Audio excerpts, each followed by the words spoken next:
ध्रुपद समारोह के इस ऐतिहासिक अवसर पर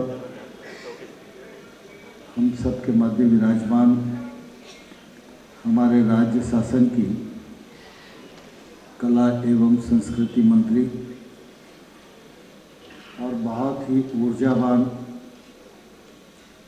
समाज सेविका हमारी बहन सुश्री उषा ठाकुर जी, मध्य प्रदेश सरकार के उद्यानिकी और नर्मदा घाटी विकास मंत्री आदरणीय श्री भारत सिंह जी,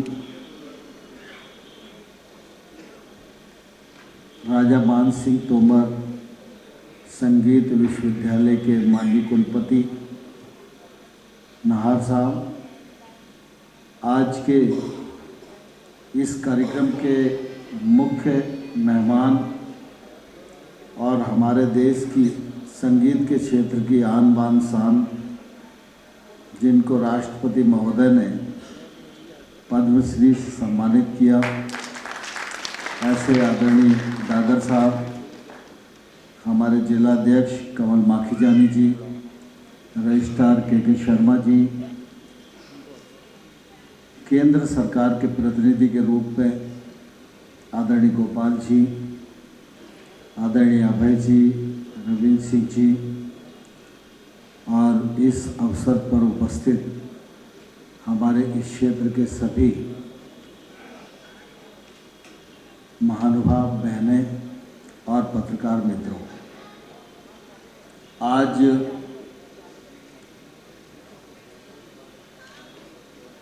ध्रुपद समारोह की शुरुआत है। बहन रंजना टोम्पे ने इस समारोह के बारे में आप सबके सामने विस्तार से अपनी बात रखी है। हम सब जानते हैं कि ग्वालियर का संगीत घराना यह सारी दुनिया में मशहूर था। एक जमाने यह संगीत सम्राट तानसेन की जन्मस्थली भी है। यहाँ तानसेन ने गाया, बैजू बाबरा ने गाया, और उसके बाद एक बड़ी लंबी श्रृंखला ग्वालियर घराने की रही, जिसमें उस्ताद हसरत खां का नाम बड़ा प्राचीन और ख्याति नाम है संगीत के क्षेत्र का। पंडित लक्ष्मण राव जी विश्वविख्यात संगीतज्ञ हैं। बाला साहब पूंछ वाले, उस्ताद हाफिज अली खां साहब, इन सब ने ग्वालियर की इस पावन धरा को अपनी साधना से सुशोभित और झंकृत किया है। उनका यह काम और आगे बढ़े, यह हम सब नागरिकों की, ग्वालियर वासियों की जिम्मेवारी है, और इस जिम्मेवारी को पूरा करने के लिए हमारे संगीत विश्वविद्यालय के कुलपति जी अभिजीत सुखलाड़े जी आगे बढ़कर इस जिम्मेवारी का निर्वाह कर रहे हैं। इसके लिए मैं इनका हृदय से बहुत बहुत स्वागत करता हूँ, बहुत बहुत अभिनंदन करता हूँ। हम सब जानते हैं कि पूरा मध्य प्रदेश जो अविभाजित था, उस पर भी अगर दृष्टिपात करें तो संगीत विश्वविद्यालय के लिए ग्वालियर की धरा ही उपयुक्त थी।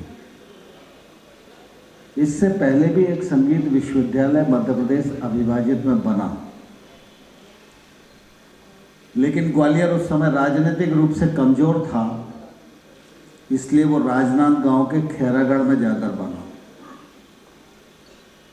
तो मुझे ध्यान है, जब मैं पहली बार विधायक बना तो माननीय शीतला साई जी को मिलने के लिए गया। शीतला साई जी हमारे नेता तो थे ही, लेकिन मध्य प्रदेश विधानसभा के बहुत ही मूर्धन्य विद्वान थे। और मैंने उनसे कहा कि आपने मुझे टिकट दिया, विधायक बन गया हूँ मैं, तो मुझे कैसे अपने दायित्व को पूरा करना है, मार्गदर्शन कीजिए। तो उन्होंने कुछ चीज़ें मुझे बताई। उसमें से एक बात यह भी उन्होंने कही कि नरेंद्र सिंह जी, हम जनसंघ के विधायक होते थे, हमारी ताकत विधानसभा में कमज़ोर थी, लेकिन संगीत विश्वविद्यालय के लिए सबसे उपयुक्त धरती ग्वालियर की पावन धरा थी, लेकिन राजनीति में कमज़ोर होने के कारण यह विश्वविद्यालय खैरागढ़ चला गया। तुम पूरी ताकत लगाओ और ग्वालियर में संगीत विश्वविद्यालय और कृषि विश्वविद्यालय, ये दोनों हमारे अधिकार के थे, जो एक तौर से राजनीतिक ताकत ने हमसे छीन ली। और उन्होंने पहली बार मुझे अशासकीय संकल्प ड्राफ्ट कराया, क्योंकि मैं उस समय विपक्ष का विधायक था। तो मैं, चूँकि शीतला साई जी का वाक्य हमारे लिए मंत्र जैसा ही होता था, तो मैं काफ़ी विपक्ष में रहा, तब भी लड़ता रहा। और मुझे लगता था कि शीतला जी ने कहा है इसे कैसे भी पूरा किया जाए। लेकिन 2003 में हमारी सरकार बनी और उसके बाद मैं धन्यवाद देना चाहता हूं शिवराज सिंह जी को। मैंने उनको ये सारी गाथा बताई, विपक्ष में रहते हुए क्या क्या संघर्ष किन किन नियमों के तहत विधानसभा में हुआ ये बताया। और मैंने कहा ये दो हक हमारे पूर्वजों की तमन्ना है कि उनकी कमजोरी के कारण छिन गए, ये दोनों यूनिवर्सिटियां ग्वालियर को मिलनी चाहिए। और मैं उन्हें धन्यवाद देना चाहता हूं, उन्होंने हमारे आग्रह को स्वीकार किया। और 19 अगस्त का दिन ग्वालियर के इतिहास में ऐतिहासिक दिन है कि एक ही दिन में दोनों विश्वविद्यालय की स्थापना हुई, म्यूजिक यूनिवर्सिटी भी बनी और एग्रीकल्चर यूनिवर्सिटी भी बनी। जहाँ तक ध्रुपद का सवाल है, तो रंजना जी ने आप सबको बताया कि एक तौर से ध्रुपद के मामले में ग्वालियर का अपना महत्व है। महाराजा मान सिंह जी ने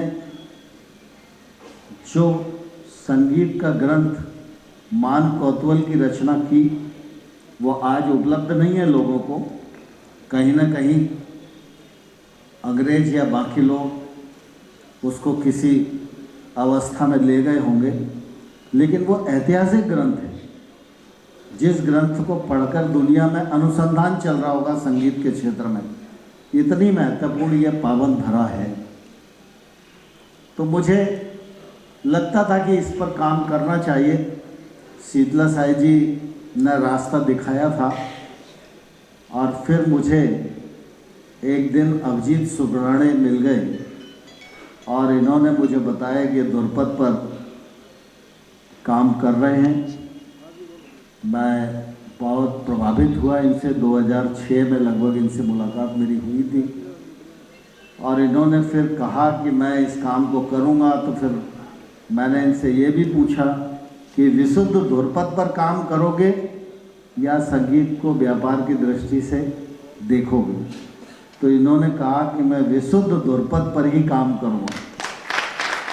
तो मुझे प्रसन्नता है कि उसके बाद फिर मध्य प्रदेश सरकार से बात करके ध्रुपद केंद्र की यहाँ स्थापना हुई।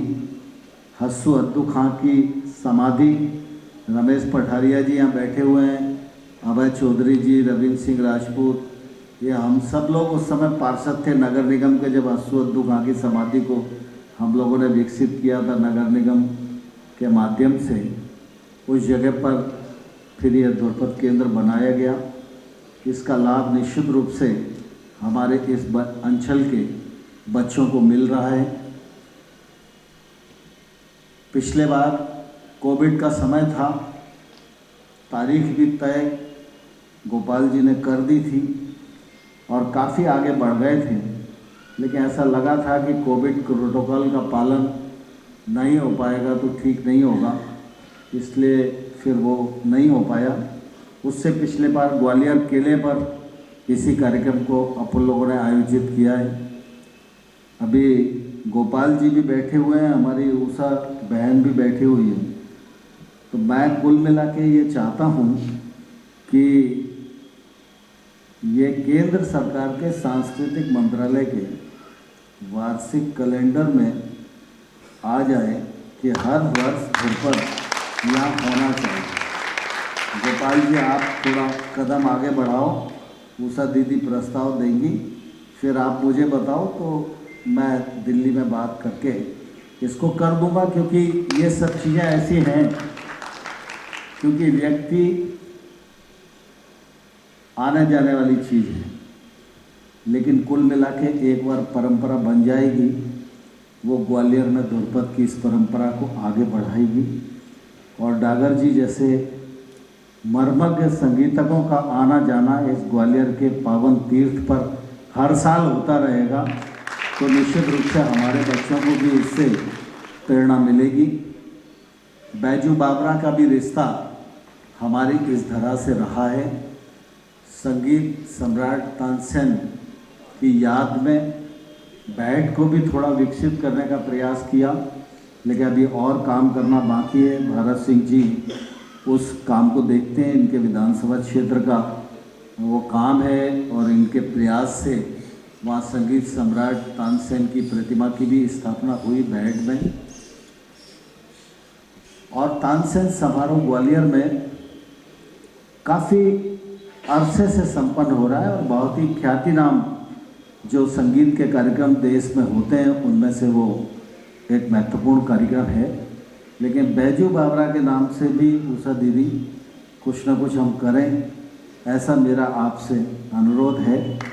और ग्वालियर का ये ध्रुपद केंद्र आप सबके आशीर्वाद से सशक्त भी हो, सार्थक भी हो, सफल भी हो, और जो हमारे पूर्वजों की परंपरा है वह परंपरा निरंतर संगीत की साधना को इस समाज में बिखेरती रहे, जिससे कि संगीत की सुगंध से हर व्यक्ति हमारे इस क्षेत्र का आनंदित होता रहे, ऐसा मेरा आप सब से इस अवसर पर अनुरोध है। आज हम सब प्रसन्नचित हैं कि 2 बार चूकने के बाद फिर ध्रुपद समारोह में बैठे हुए हैं। जब हम सभी संगीतकों की प्रस्तुति सुनेंगे तो निश्चित रूप से मन को आनंद होगा। मैं इन्हीं शब्दों के साथ बहन उषा का और हमारे आदरणीय डागर साहब का हृदय से बहुत बहुत अभिनंदन करता हूँ, बहुत बहुत स्वागत करता हूँ। धन्यवाद।